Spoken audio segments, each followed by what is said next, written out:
என்ன காரணம் 11 நாள் மொட்டை அடிக்கிறீங்க? நிறைய பேர் வந்துகிட்டே இருக்காங்க, இன்னும் மழையில கூட பொருட்படுத்தாம. விஜயகாந்த் மேலே எவ்வளோ பற்று வச்சிருக்கீங்க, எவ்வளோ பார்த்துருக்கீங்க? விஜயகாந்த் நீங்கள் கேட்குற கேள்வி தப்பு சார். விஜயகாந்த் சொல்லக்கூடாது நீங்கள் எப்பவுமே. அவர் கேப்டன், சரிங்களா?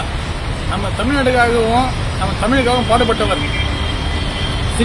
சினிமா உலகத்தில் இருந்தும் சரிதான். இன்னைக்கு தமிழ் சினிமா தவிர மற்ற மொழியில் நடிச்சிருக்கிற ஒரே தலைவர் தன்மான தலைவர்.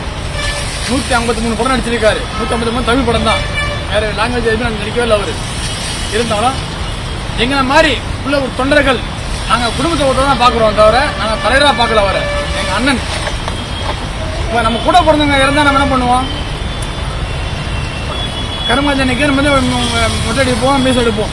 ஐயா எங்கள் அண்ணனுக்காக நாங்கள் எடுக்கிறோம், சரிங்களா? அதனால எங்களுக்கு பிரச்சனை ஒன்றும் கிடையாது எங்களுக்கு.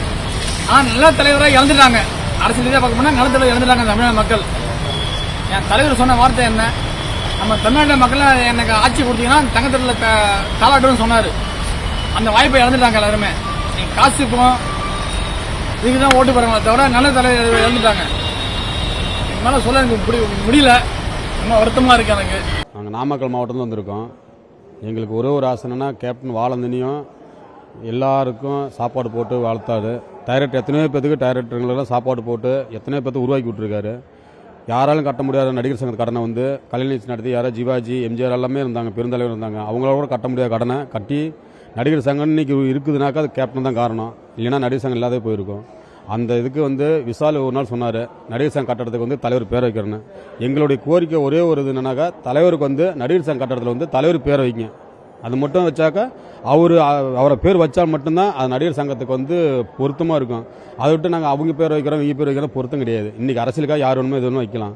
ஆனால் அன்றைக்கி நடிகர் சங்கம்னு ஒன்று இருக்குதுன்னா அது காரணம் வந்து கேப்டன் தான். அதனால் கேப்டனுக்காக அவங்க சொன்ன மாதிரி கேப்டனுக்காக நடிகர் சங்க கட்டடத்துக்கு வந்து கேப்டன் பேர் வச்சாக்கா எங்களுக்கு எல்லாருக்கும் மக்கள் தமிழ்நாட்டில் இருக்கிற மக்கள் எல்லாத்துக்கும் மன திருப்தியாக இருக்கும். நாங்கள் வேலூர் மாவட்டம் குடியாத்தத்துலேருந்து வரேங்க. நாங்கள் கேப்டனுடைய தீவிர ரசிகருங்க. 10 வயசுலேருந்தே நானுடைய கேப்டனுடைய தீவிர பக்தன், தீவிர ரசிகனுங்க. அவருனா எனக்கு உயிர். அவருடைய ஒவ்வொரு படத்தையும் நான் 2 முறை 3 முறை பார்ப்பேன். வீட்டில் எங்கள் அப்பா கிட்ட அடி உதெல்லாம் வாங்கி அவருடைய திரைப்படத்தை போய் பார்த்துட்டு தான் அடுத்தவே நான் பள்ளிக்கூடத்துக்கெல்லாம் செல்வேன். பள்ளிக்கூடத்தை எத்தனை நாள் கட்டடிச்சிட்டுலாம் போய் அவருடைய படத்தை பார்த்துருக்கேங்க. இந்த உளவுத்துறை படம் மட்டும் கிட்டத்தட்ட ஒரு 10 முறை பார்த்துருப்பேங்க அவர் படத்தை.